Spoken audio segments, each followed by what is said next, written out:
Ramadan, a holy month in Islam where us Muslims observe fasting from sunrise till sunset. This means no food or water in this time period. Many Muslims around the world observe fasting whilst going about with their daily duties without a hassle. In the UK, we do this for around 16 to 17 hours. Training with limited amount of food is not as easy, but this is how I train during Ramadan.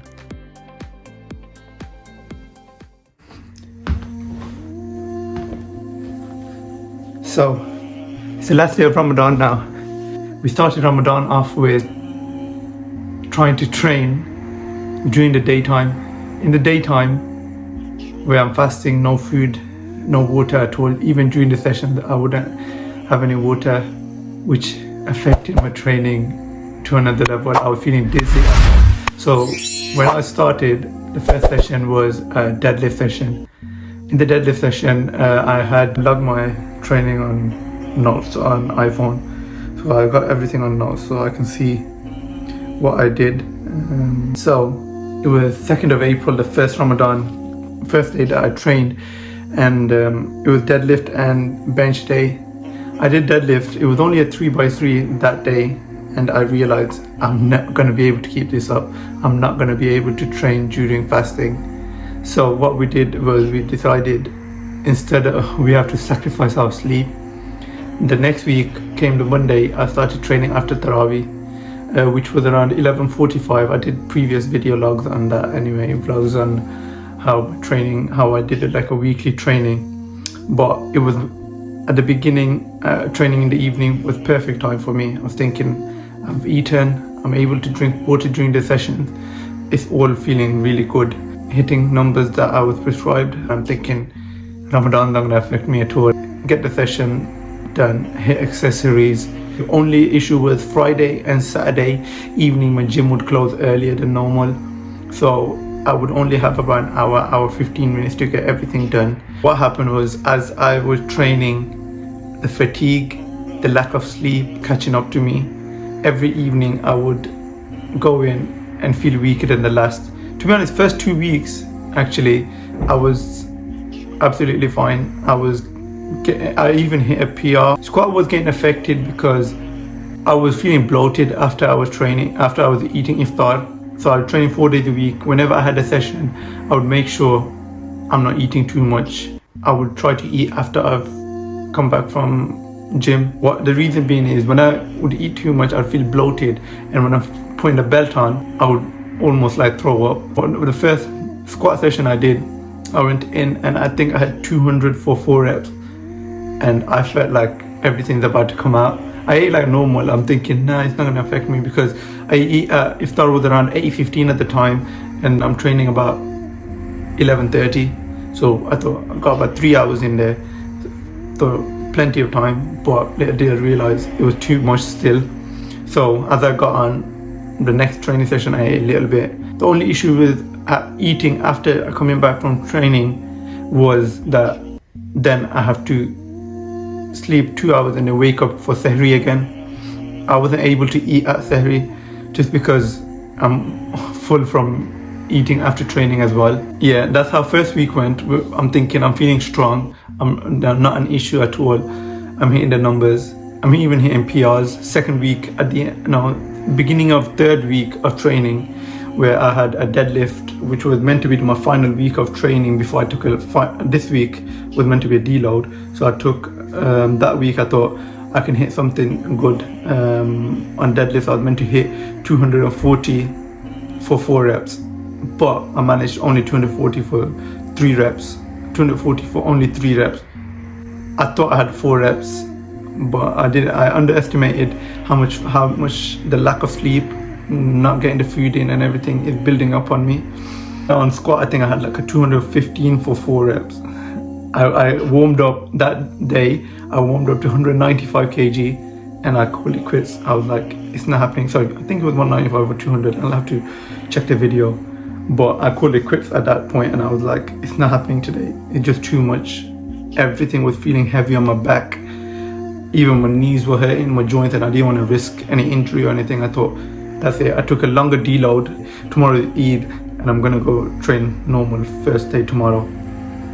But anyways, so I took a deload from Wednesday till now, which is a week and a half of deload, which I've never done before. On bench, it was starting to feel heavy on me. When I unwrapped the weight itself would feel heavy. Even 105, 110 would feel heavy, but they would still move. It just felt heavy on me. I realized the main reason why everything was feeling heavy is because I was losing weight. I started Ramadan off at around 69.5 kgs. Now I'm currently weighing myself. I'm going to go weigh myself after this, and I'm roughly less than 64. It's probably be about 63.9, 62. The reason why it's been hard for me to get my calorie intake in is because iftar is at 8:30 now, and then sahri, which means the last time we're allowed to eat until, is 4 o'clock, 3:50 now. So to say 4 o'clock, so 8:30 till 4 a.m. We've got that time where I have to get my sleep in, pray, train, and get food in as well.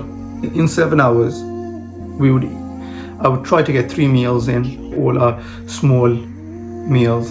And I know Asian families, we eat a lot of unhealthy food during iftar, but in our household, Mrs. doesn't make, like, it's not healthy, but we'd have like grilled chicken, kisuri, chickpeas, pakoras and samosas are the only thing, but generally it's not that bad. I try to have a lot of dessert because dessert wouldn't really make me feel bloated or anything, so I was trying to get a lot of calories in through dessert.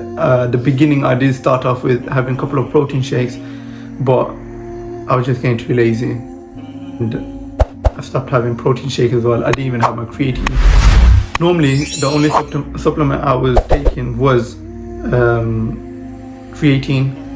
In Ramadan I wasn't even taking creatine, which is my own fault really. Because of that I felt even weaker. I was like, my water intake wasn't right, my protein intake wasn't right, my carbohydrate intake wasn't right, so ended up losing roughly about 5-6 kg of body weight. At this point I might as well go down to the 59 kg and compete next competition, but I know each day I'm going to eat a lot and get back up to about 65-66 easily. My plan after Ramadan is firstly get my nutrition right, get the sleep in properly as well, try to get 7-8 hours, especially when you got a kid and you have to wake up at 6-7 o'clock in the morning before work.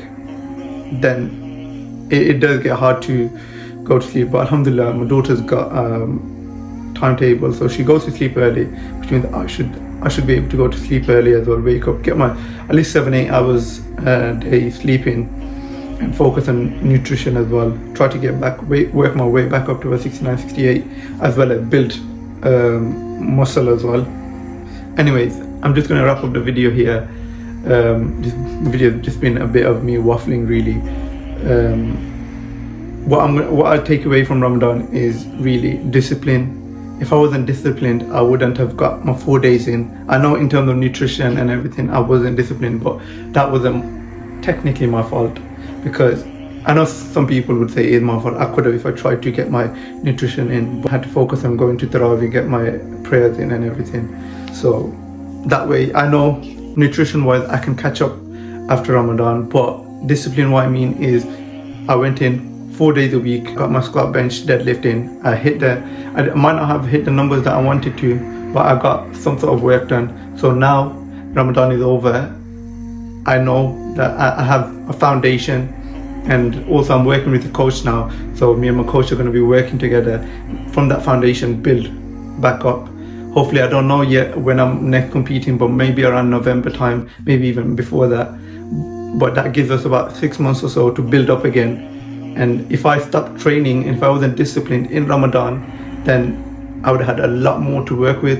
Previously, for my nationals comp, I stopped training for 4 months before nationals. I stopped training, which meant, and I took 2 months off, which meant I only had 2 months to build back up, and it was difficult. I literally put myself through hell to get back up to around 600 kg total. But because I knew how I felt then, how I had no motivation back then, I knew this time I can't let myself go down that same rabbit hole again. So right now, even though I'm not the strongest I've ever been, I'm not the weakest I've ever been as well. I can build my way back up from here now. Key takeaway I would say I would focus on, inshallah, if you live till next Ramadan, is focus on nutrition and try to get sleep as much as possible. Go into Ramadan with a better plan. I thought I will be able to train during the daytime, but I didn't know how hard it's going to be. So my whole plan was I can get everything done in the evening after iftar. For the next Ramadan, inshallah, I don't need to think about training in the daytime. I'm going to train in the night again. But that's it. I'm going to wrap up the video here. Hope you enjoyed me waffling. Please let me know down below, and I'll catch you in the next video.